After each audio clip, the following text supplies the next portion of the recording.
When you travel around time and space as much as the Doctor does, it's inevitable that you start to make connections between your various trips. These connections can be like a huge unmissable neon sign, such as a modern sequel to a classic adventure, or, as we've discussed in a couple of videos already, they can be a lot more subtle. I'm Ellie for Who Culture here with 10 even more Doctor Who episodes you didn't know were connected. Number 10, Frontier in Space and Bad Wolf.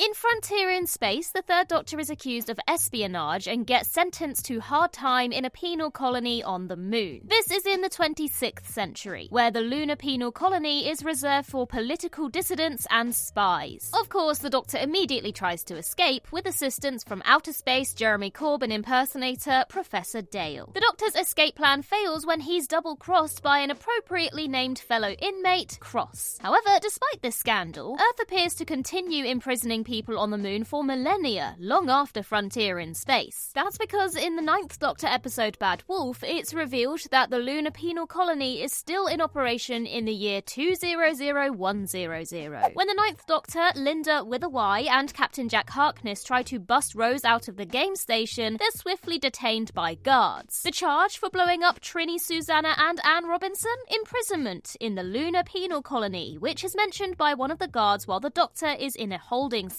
Learning from experience, this time the Doctor makes a bid for freedom before he gets sent to the Moon, preventing Doctor Who from being turned into a drawn-out prison drama. Nice one, Doctor. Number 9, Tooth and Claw and the Bells of St. John.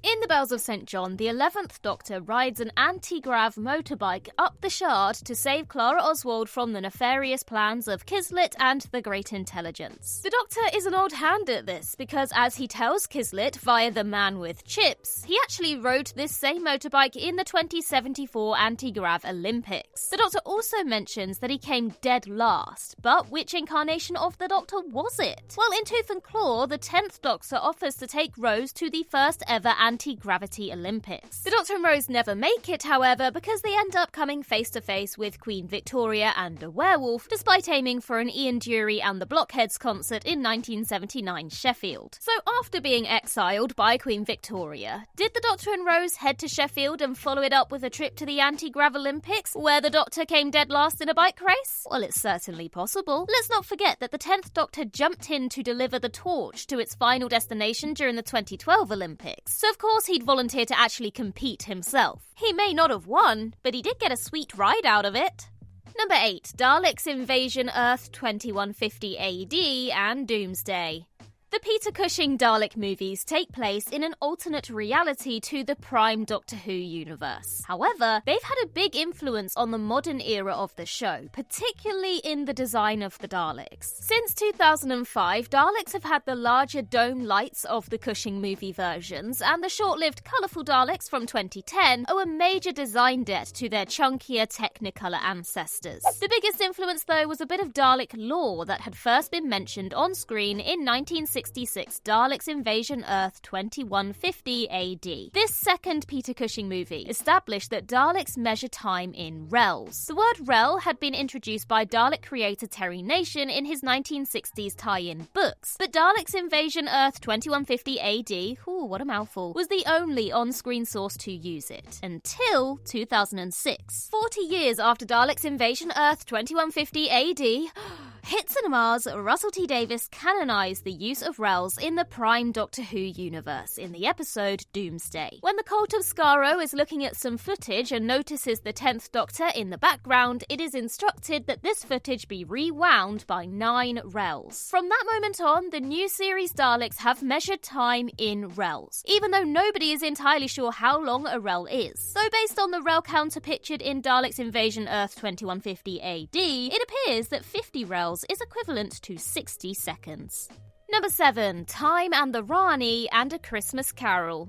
Sylvester McCoy's debut serial, Time and the Rani, is as camp as Christmas, but that's not the only thing that connects it to Matt Smith's first festive special. While trying to convince a young boy that Santa Claus, also known as Jeff, apparently, is real, the 11th Doctor shows him a photograph of himself posing alongside the big jolly fella, with legendary physicist Albert Einstein also pictured. This photo was taken at Frank Sinatra's hunting lodge in 1952. But what does all this have to do with time in the Rani? Well, it's clear that the 11th Doctor is on good terms with Einstein. Who else would have vouched for him with Frank Sinatra? And the reason the two are good friends is surely because the 7th Doctor previously rescued Einstein from the clutches of the Rani in Time and the Rani, where the villainous Time Lord had captured him to help in the creation of her giant time brain. That sort of thing bonds people for life, especially as the Doctor has a time machine that is obviously of particular interest to Einstein. At the end of Time in the Rani, the Doctor even promises to show Einstein how the TARDIS works. Clearly, they kept in touch and went on to have wild Christmassy parties at Frank Sinatra's hunting lodge throughout the 1950s.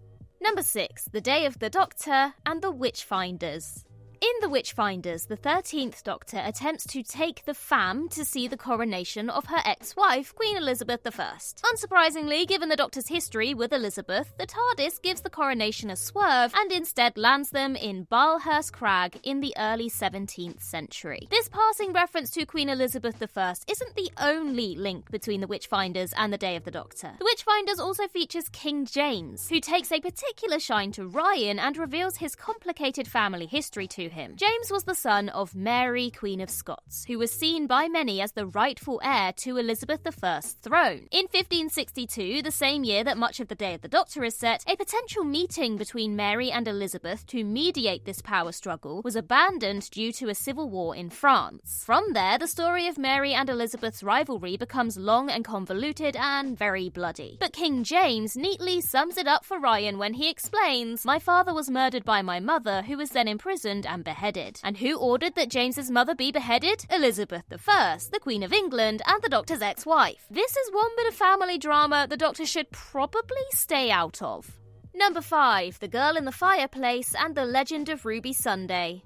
Remember how Russell T Davies told the Radio Times that the Legend of Ruby Sunday would reveal that UNIT was harbouring a long-buried secret from the era of the Third Doctor? Yeah, not quite. Season 1's penultimate episode revealed that UNIT has had possession of primitive time travel technology since the 1970s. It's this technology that allows the Doctor and Ruby to revisit Christmas Eve 2004 to solve the non-mystery of Ruby's mother. The Doctor specifically refers to UNIT's tech as a time window, which you might have forgotten that we actually first saw all the way back in The Girl in the Fireplace. Obviously, UNIT's fuzzy VHS holodeck isn't a patch on the impressive technology used by the Clockwork droids, but it clearly works on a similar principle. The time windows in The Girl in the Fireplace and The Legend of Ruby Sunday can only take you to one specific location in one specific time period. For the 10th Doctor, the time windows allowed him to access various points in the life of Madame de Pompadour. For the 15th Doctor, they allowed him and Ruby to watch a grainy old videotape scaled up to life size. Doesn't quite have the drama of riding a horse through a mirror, but it's an impressive bit of kit all the same.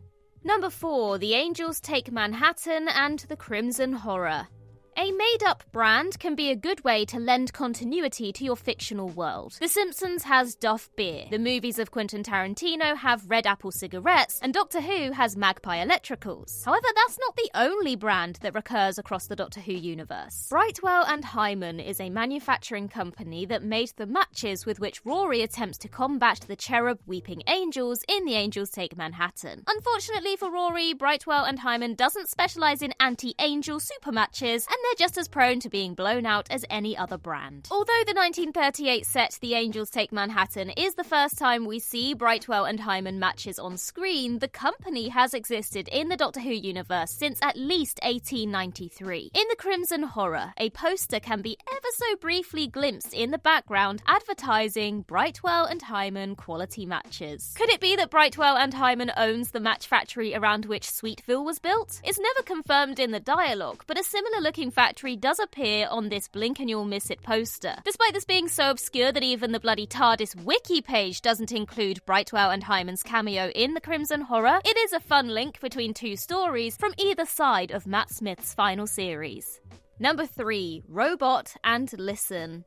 Do you have recurring nightmares? The Doctor certainly does, if Robot and Listen are to be believed. Listen centres on the 12th Doctor exploring the notion of fear itself. From a children's home to the end of the universe, the Doctor is determined to understand the monsters that might be lurking under the bed. But it's not the monsters under the bed that appear to be playing on the Doctor's mind at the end of the episode. It's the Sontarans. After being knocked unconscious, the Doctor eventually bursts awake with the words, "Sontarans, perverting the course of human history." This is obviously a nod to the 3rd Doctor serial The Time Warrior, in which both the Potato Heads and Sarah Jane Smith first appeared. But it's also a more direct reference to the 4th Doctor's debut story, Robot. That's because these were the first words spoken by the 4th Doctor after his regeneration. It's easy to miss Tom Baker's muttered words, but Sarah Jane clarifies them for the Brigadier and the audience, explaining that he's mumbling about something that happened when they first met. Given that Listen is about constant companions, be they our fears or our friends, it's appropriate that Stephen Moffat chose to reference the Time Warrior. It's very touching that the Doctor and Sarah Jane's first meeting is still at the front of the 12th Doctor's mind so many centuries later. Number 2, The End of the World and the Giggle. Cassandra's iPod sure does get around a bit. This particular model of jukebox first appeared in modern Doctor Who's 2nd ever episode, The End of the World, where Cassandra's gift to the assembled guests on Platform 1 housed the works of some of humanity's greatest composers, like Soft Cell and Britney Spears. Of course, Doctor Who has never met a prop it couldn't reuse, and it appears as though the production team has kept hold of Cassandra's jukebox for almost 2 decades now. It was later glimpsed in the diner in Hellbent, which was revealed to be Clara's TARDIS, and then we can only assume that the 15th Doctor took some style tips from Clara because his TARDIS also features that very same jukebox. Alternatively, maybe the 9th Doctor and Rose just snuck it into the TARDIS. I mean, we never saw what they did between viewing the wreckage of planet Earth and arriving back in the present day to go out for chips. Has the jukebox just been kept in the TARDIS storage for all these years, shaken loose by the 15th Doctor's mallet? There's loads of random clutter within the TARDIS, so you never know. Number 1, Mind Warp and Dalek.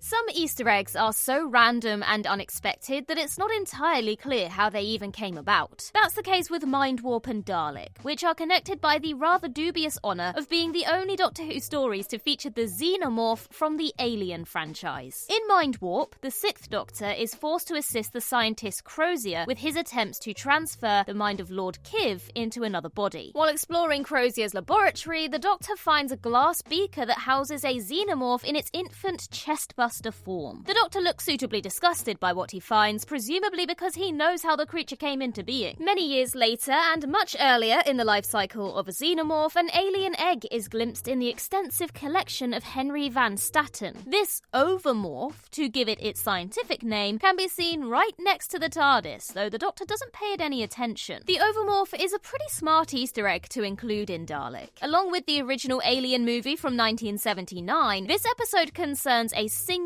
unstoppable enemy laying waste to everyone and everything in its path. And not only that, but Alien director Ridley Scott used to work at the BBC and was almost involved in the creation of the Daleks himself. Small universe, eh? And that concludes our list, but be sure to check out our original video on this subject, 10 Doctor Who episodes you didn't know were connected. In the meantime, I've been Ellie for Who Culture, and in the words of Riversong herself, goodbye, sweeties.